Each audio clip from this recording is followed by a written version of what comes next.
Hey everybody, as you can see, it's a beautiful day out here in Huber Heights, Ohio. I just got done uh, with a bike ride trying to get some of this quarantine weight off of me that I had acquired over the past few months. And I just wanted to share my experience as a black man riding a bicycle for fitness in my community and just in general, because a lot of people have been posting a lot of things um, about the current situation, and including myself.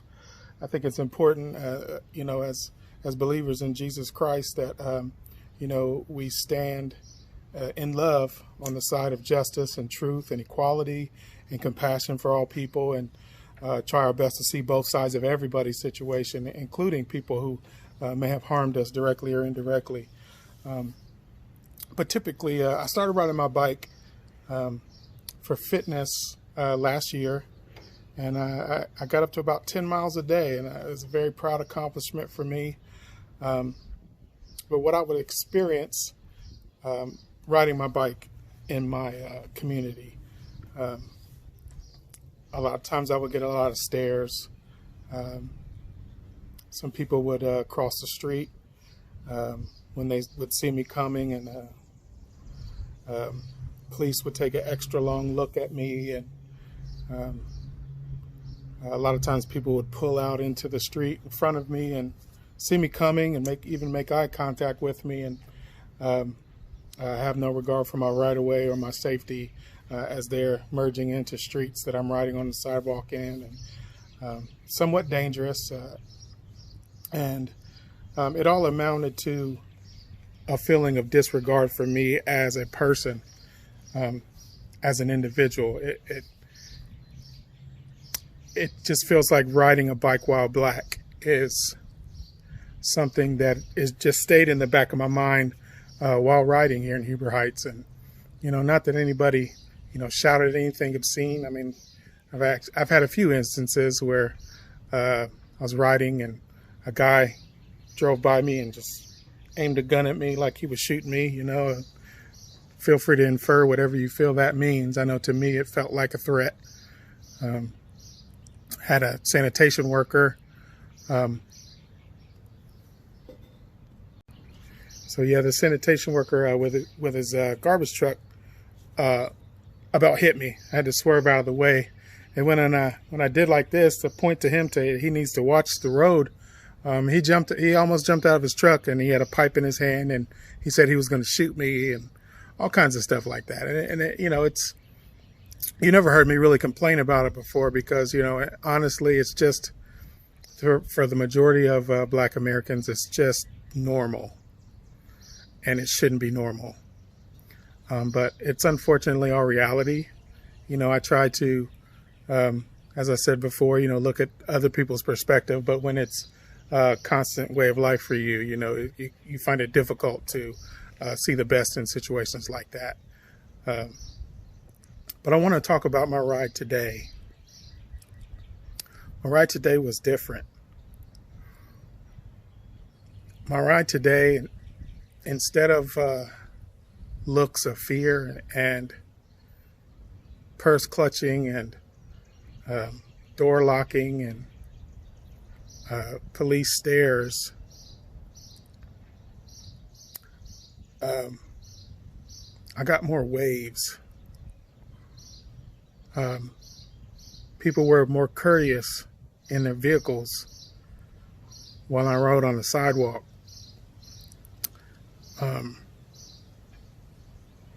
When I rode through the drive-thru to get a sports drink, I didn't get a look like I was there to rob the place. He came up to me and asked me how he could help me. And this may not sound big to you,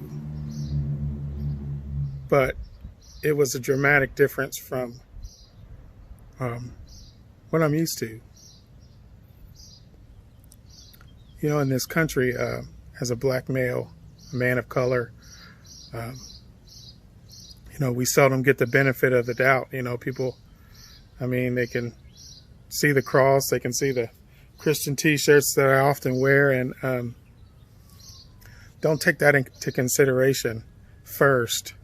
They take into consideration what they perceive my race or culture to be like. But today I didn't feel like a black man riding a bike.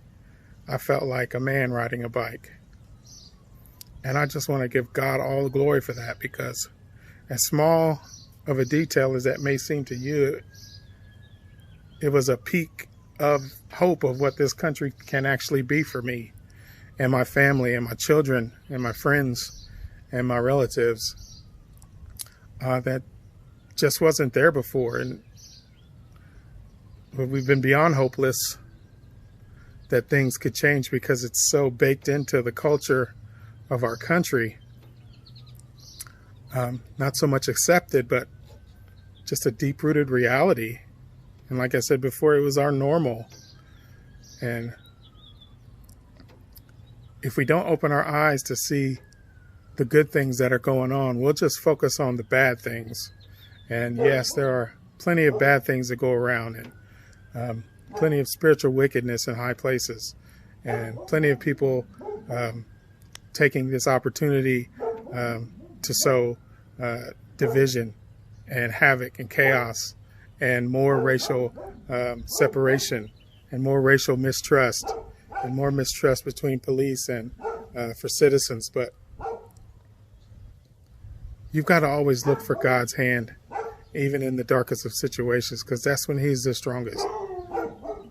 You have to look for what God is doing through situations, because if you can't see His hand at work, then it's easy to lose hope in the darkness of situations. So I just want to encourage your heart today. And just a simple bike ride has just charged me up and given me so much tremendous hope for the future of our nation. Of course, it's going to be up to a lot of people to really make this realized into the fabric of our society and who we are as an Americans and who we decide to be as a people going forward.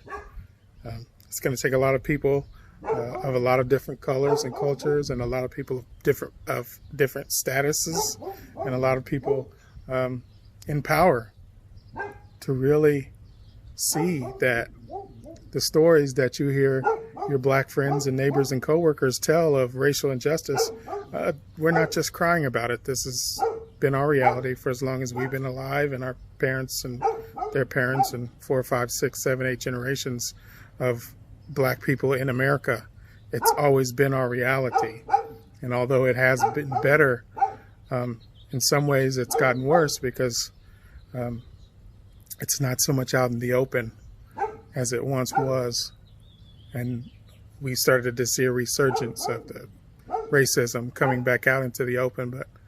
But today I choose to see hope in the future. And today I choose to see the courtesy of my fellow citizens of my community extending to me, and returning a nod and returning a wave, and the long guy stopping his job of blowing his sidewalk off until I was well clear on the sidewalk. Just acknowledging me as another human being. It felt good.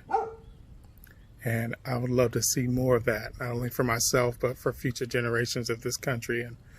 And I know that each person that made a conscious effort to acknowledge me as a fellow human being, it's enriching their lives as well. So let's remember that we all have way more in common than we have differences. And we are all made in the image of God. And if we continue to love, honor, and respect one another, this country truly can be the home of the free and the home of the brave. Thank you for listening. God bless.